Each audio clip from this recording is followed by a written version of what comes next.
Kodakoven, KRO Designs, here on YouTube. And of course, you can follow me over on Instagram with the same handle. If you're new, welcome. If you're a returning subscriber, I really appreciate you guys stopping back again and holler, what's up, girls?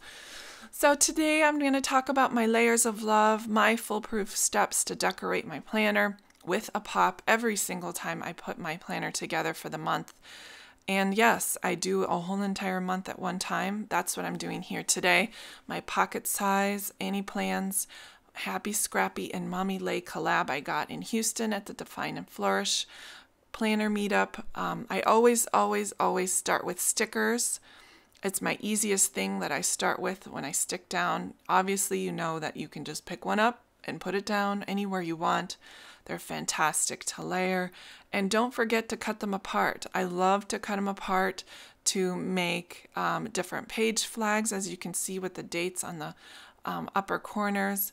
I also love taking washi strips and cutting them into shorter pieces, as I'm doing here with those cactuses and llamas.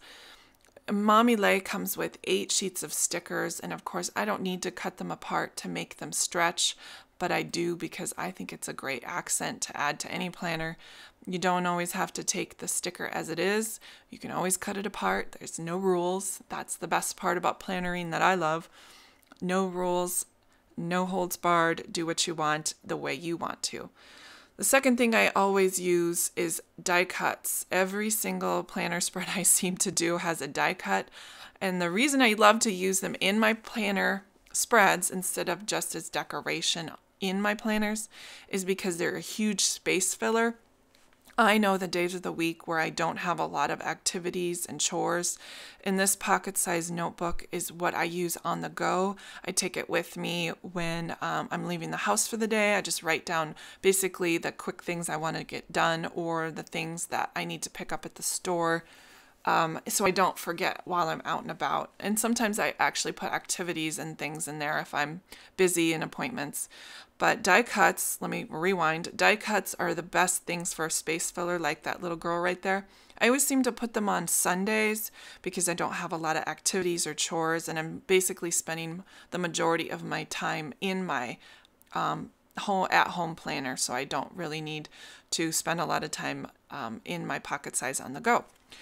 The third thing I always, every single spread I've always used has some sort of stamping in it. It's like my icing on the cake. It adds the details.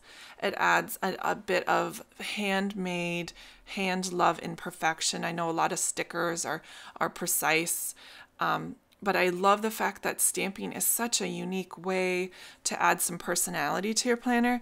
And the fact that Mommy Lhey's Little Bits box comes with a 3x4 stamp set is remarkable. Every single one of her stamp sets, every single one of her Little Bits comes with a stamp set, and I think it's one of those things that not a lot of planner kits have in that respect, is that you get something absolutely permanent that you can use over and over and over again.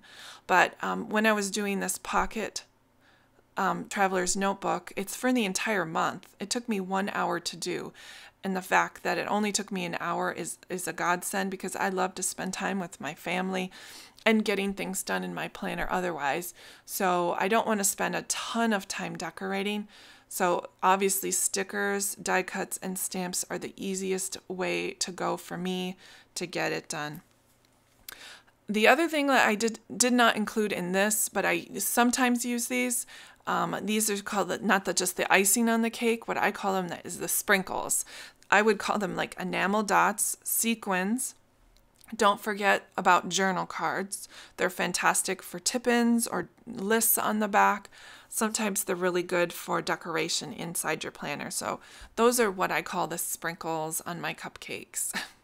So anyway, after I get done stamping, I'm going to go a quick flip through to show you in depth and a little bit slower how my process for putting this planner spread together for the entire month.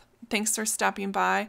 I hope you enjoyed it. If you have any questions, feel free to leave them below and I will get back to you as soon as possible. Thanks guys. Don't forget to subscribe. Bye.